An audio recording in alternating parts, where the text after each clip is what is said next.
श्री शिवाय नमस्तुभ्यम। अक्षय तृतीया, आखा तीज, परशुराम जयंती। जी हाँ, और ये दिन इस बार ये जो योग आया है वो आया है सर्व सिद्धि योग, यानी कि जितने भी अटके हुए कार्य है सभी कार्य आपके संपूर्ण हो जाएंगे। आपकी जितनी भी अधूरी मनोकामना है वह अधूरी मनोकामना अति शीघ्र पूरी हो जाएगी। इस दिन क्या हुआ, कार्य कोई भी कार्य करते हैं वो 4 गुना बढ़ता ही बढ़ता है। जी है, चाहे वो दान हो, चाहे पुण्य हो, चाहे कोई सत्कर्म हो, चाहे कोई अन्य कार्य हो, जो भी कार्य आप करते हो वो 4 गुना फलदायक होता है। तो ये वो दिन है जिस दिन बिना मुहूर्त के कार्य किए जाते हैं, सभी को पता है। इस दिन किए गए विवाह या फिर नए मुहूर्त में कोई कार्य किया हुआ, मग्घा प्रवेश किया हुआ, नया दुकान व्यापार शुरुआत किया हुआ कभी घटता नहीं हो, बढ़ता ही जाता है। तो चलिए वीडियो शुरुआत करते हैं। इस सर्व सिद्धि योग पर गुरु जी, पंडित जी, पद्म मिश्रा जी द्वारा बताए गए विशेष उपाय, जिन उपायों को आप कर सकते हो, अधिक से अधिक लाभ प्राप्त कर सकते हैं। पहला उपाय अक्षय तृतीया का बहुत खास और विशेष उपाय है।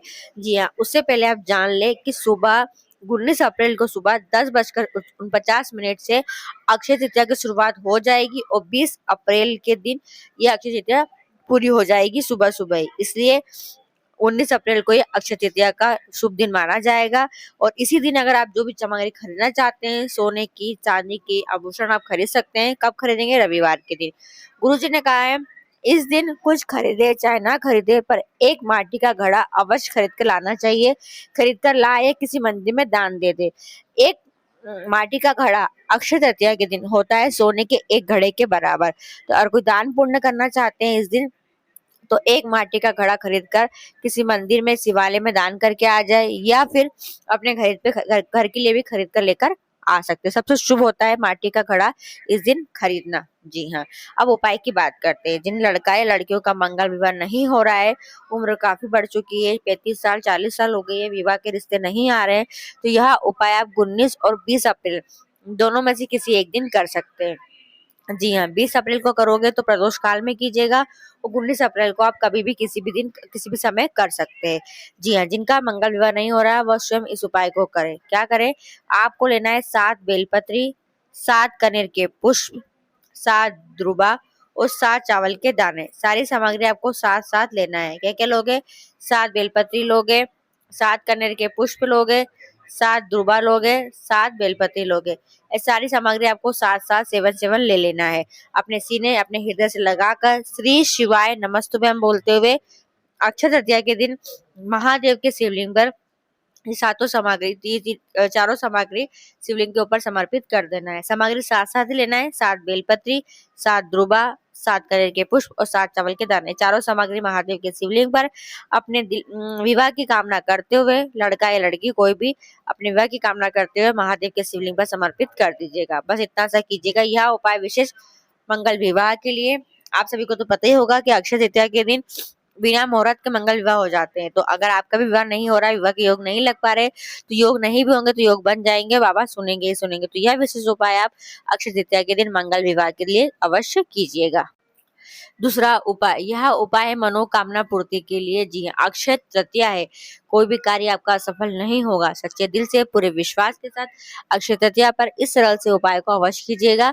यह उपाय आप सरकारी नौकरी के लिए, रोग मुक्ति के लिए, मनोकामना पूर्ति के लिए, धन संपदा वृद्धि के लिए, किसी भी कार्य की पूर्ति के लिए, सर्व कामना पूर्ति के लिए यह उपाय आप अक्षय तृतीया पर कर सकते हैं। इस उपाय में आपको लेना है 5 चावल के दाने। जी हाँ, 5 चावल के दाने और 1 लोटा जल। ये सामग्री लेकर आप जाएंगे महादेव के शिवालय पहुंचकर सबसे पहले आपको महादेव के शिवलिंग पर कुंदकेश्वर महादेव का नाम लेकर जल चढ़ा देना है। पूरा जल, 1 लोटा जल महादेव के शिवलिंग पर कुंदकेश्वर महादेव का नाम लेकर समर्पित कर दे। जो 5 चावल के दाने लेकर गए हैं, अब वो 5 स्थान पर आपको समर्पित करना है। वो 5 स्थान कौन कौन से, नोट करें। सबसे पहले 1 चावल का दाना आपको जलाधारी में राइट हैंड तरफ होता है गणेश जी का स्थान, तो 1 चावल का दाना वहां समर्पित करना है। ठीक उसके अपोजिट होता है कार्तिक भगवान का स्थान, दूसरा चावल का दाना आपको वहां समर्पित करना है। तीसरा चावल का दाना आपको माँ अशोक सुंदरी के स्थान पर समर्पित करना है। जी हाँ, 1 चावल का दाना आपने वहां समर्पित कर दिया। 3 चावल का दाना चढ़ाने के बाद चौथा चावल का दाना आपको जहाँ शिवलिंग रखी रहती है, माँ पार्वती का कटी भाग, हस्तकमल कहते हैं, चौथा चावल का दाना वहां समर्पित करना है, और पांचवा और अंतिम चावल का दाना आपको महादेव के शिवलिंग पर श्री शिवाय नमस्तुभ्यम बोलते हुए समर्पित कर देना है। चावल का दाना अवश्य समर्पित करना अक्षय तृतीया दिन, अक्षय तृतीया पर महादेव पर। जी हाँ, क्योंकि वो अक्षय तृतीया पर आपके सारे कार्य को सिद्ध कर देता है। तो यह विशेष उपाय आप मनोकामना पूर्ति के लिए अक्षय तृतीया पर कर सकते हैं। तीसरा उपाय, अब ये जो उपाय है वो आप अच्छे से समझ लो, सुन लो, नोट कर लो कि ये उपाय तो करना ही करना है।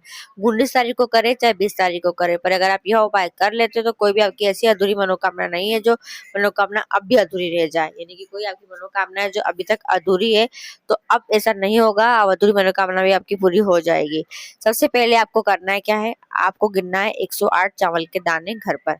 जी हाँ, 108 चावल के दाने अक्षत घर पे गिन के रख लें। फिर आपको लेना है लाल चंदन, और ये चंदन आप घिस के निकाल सको तो बहुत अच्छी बात है। जी हाँ, पाटे पर घिस लो और घिस के निकाल लो। और अगर नहीं निकाल सकते हैं तो फिर पिसा हुआ तो है ऑप्शन अपने पास, पाउडर वाला तो घर में मिल ही जाता है अपने। जी हाँ, वो लेना है।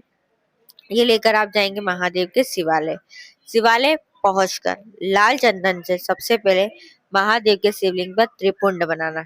ठीक है, त्रिपुंड बनाने के बाद अब उसी त्रिपुंड के ऊपर आपको 108 चावल के दाने भी चिपका देना है, स्पर्श कर देना है, और अपनी मनोकामना बाबा से कह देना है। अक्षत सर्व सिद्धि योग, ऐसे मौके पर अक्षत वाला यह उपाय आपके जीवन में खुशहाली भर देगा। तो कोई भी मनोकामना हो, किसी मनोकामना पूर्ति के लिए इस सरल से उपाय को अक्षय तृतीया पर अवश्य कीजिएगा। तीसरा उपाय, यह उपाय अक्षय तृतीया के दिन पितृदोष निवारण के लिए, घर की सुख शांति समृद्धि के लिए, व्यापार वृद्धि के लिए आप यह उपाय कर सकते हैं। यानी कि अगर आपके जीवन में धन संपदा की कमी है, पैसों की आवक बहुत कम हो रही है, आवक है ही नहीं, कड़की है, पितरों का आशीर्वाद नहीं है, घर में खुशहाली नहीं है, कर्जा बढ़ चुका है, तो यह उपाय अवश्य कीजिएगा। और अंतिम विशेष मौका है इस उपाय को करने का। जी हाँ, इस उपाय को करने के लिए आपको लेना है एक सफेद वस्त्र, सफेद कपड़ा ले ले, कॉटन सूती का। आप वीडियो में देख कर समझ सकते हैं। एक सफेद कपड़ा लिया आपने, इस सफेद कपड़े के ऊपर आपने रखे हैं 108 चावल के दाने। गिनकर अच्छे से, टूटे हुए कटे हुए दाने ना हो, अच्छे साबुत दाने 108 आपको रख लेना है। 108 चावल के दाने रखकर उसी के अंदर आपको रखना है एक सफेद पुष्प भी। सफेद पुष्प ना हो तो फिर सफेद पुष्प की पंखुड़ी चलेगी, और सफेद पुष्प की पंखुड़ी भी ना हो तो फिर आप क्या करो, एक चावल का दाना उसकी जगह पर डाल सकते हो, और पोटली को बांध कर अपने घर के रसोई में, जी हाँ, अपने घर के रसोई में मटकी के पास उस पोटली को बांध कर रख दीजिए अक्षय तृतीया के दिन। ठीक है, बांध कर रख दिए आपने। अब बांध कर उस पोटली को भूल जाओ। 3 दिन पश्चात, 3 दिन जब हो जाए, अक्षय तृतीया पे करेंगे तो रख देंगे, उसके बाद रविवार रखेंगे तो सोमवार, मंगलवार, बुधवार, 3 दिन पश्चात बुधवार के दिन क्या करो, उस पोटली को उठा लो। वो उठाकर घर के आसपास जो भी शिवालय हो, शिवालय जाकर महादेव के शिवालय में रखकर आ जाओ, बाबा से विनती कर लो, साथ में कुछ दक्षिणा लेकर जाओ, दक्षिणा भी उस पोटली के साथ रखकर आ जाओ। दक्षिणा कितनी है तो 11 रुपए, 21 रुपए, 51 रुपए, जितने भी आप रख सकते हो अपनी श्रद्धा और भक्ति के साथ उस पोटली के साथ रखकर शिवालय में आ जाइए। कोई पंडित जन हो तो उनको हाथ में दे दे, पंडित जन नहीं लेते हैं तो शिवालय में रखकर आप आ सकते हैं। ये बहुत ही विशेष उपाय है अक्षय तृतीया का, धन संपदा वृद्धि के लिए, मनोकामना पूर्ति के लिए इस उपाय को आप कर सकते हैं। चौथा उपाय देखिए, अक्षय तृतीया है, जी हाँ, सर्व सिद्धि योग है और रविवार का दिन है। जी हाँ, घर के पूरे परिवार की खुशहाली के लिए, जी हाँ, सब प्रसन्न रहे, सब खुश रहे, सबकी मनोकामना पूरी हो, इसके लिए आपको लेना है गन्ने का रस। जी हाँ, गन्ने का रस आपको लेना है, और जब आप गन्ने का रस लेने जाओ दुकान पे तो बोल दो कि भैया इसके अंदर नींबू, पुदीना मत डालिएगा, नमक मत डालिएगा, प्योर गन्ने का रस लेना है। वो गन्ने का रस महादेव के शिवलिंग पर आपको श्री शिवाय नमस्तुभ्यम बोलते हुए समर्पित कर देना है। जी हाँ, ऐसा करने से घर में सुख शांति समृद्धि, मनोकामना पूर्ति, निरोगी काया, पूरे परिवार की खुशियाँ आपके घर में बनी रहती है। तो ये बहुत ही विशेष उपाय है अक्षय तृतीया का, गन्ने का रस का। इस उपाय को अक्षय तृतीया पर अवश्य कीजिएगा। पांचवा उपाय, अक्षय तृतीया है, घर के अंदर जल्दी जल्दी मांगलिक कार्य हो, शुभ कार्य हो, इसके लिए अक्षय तृतीया के दिन अपने घर के मुख्य द्वार पर आपको एक विशेष कार्य करना है। जी हाँ, घर के मुख्य द्वार पर आपको आम के पत्तों की एक सुंदर सी बंधन मार बांधना है। देखिए, हम आम के पत्तों के बंधन नवरात्रि में बांधते हैं, जी हाँ, दीपावली दशहरा पर बांधते हैं, पर हम अक्षय तृतीया पर नहीं बांधते। जी हाँ, पर अक्षय तृतीया बहुत ही शुभ दिन है। इस दिन अगर हम हमारे घर के मुख्य द्वार पर आमों के पत्तों की यानी 11 पत्ते ले ले या 21 पत्ते ले ले, 51 पत्ते ले ले, जितने पत्ते ले सकते हैं, उन पत्तों की एक सुंदर सी बंधनमाला बनाते हैं, तो घर के अंदर सुख शांति समृद्धि के साथ साथ घर में मांगलिक कार्य अतिशीघ्र हो जाते हैं। तो यह उपाय आपके जीवन में खुशहाली ला सकता है, इसलिए इस उपाय को करना मत भूलिएगा। इस वीडियो का आखिरी और अंतिम उपाय है, आपको लेना है पीली सरसों, और पीली सरसों अगर आपको ले लेना है सरसों का तेल। जी हाँ, सरसों का तेल ले लीजिएगा। सरसों के तेल के 3 दीपक तैयार कीजिएगा। जी हाँ, कितने दीपक? 3 दीपक, लंबी बातें के 3 दीपक तैयार करिए। प्रदोष काल में अक्षय तृतीया के दिन 3 स्थानों पर आपको इन 3 दीपकों को लगाना है। सबसे पहला जो दीपक लगेगा वो दीपक लगेगा घर के मठ के परिंदे के पास।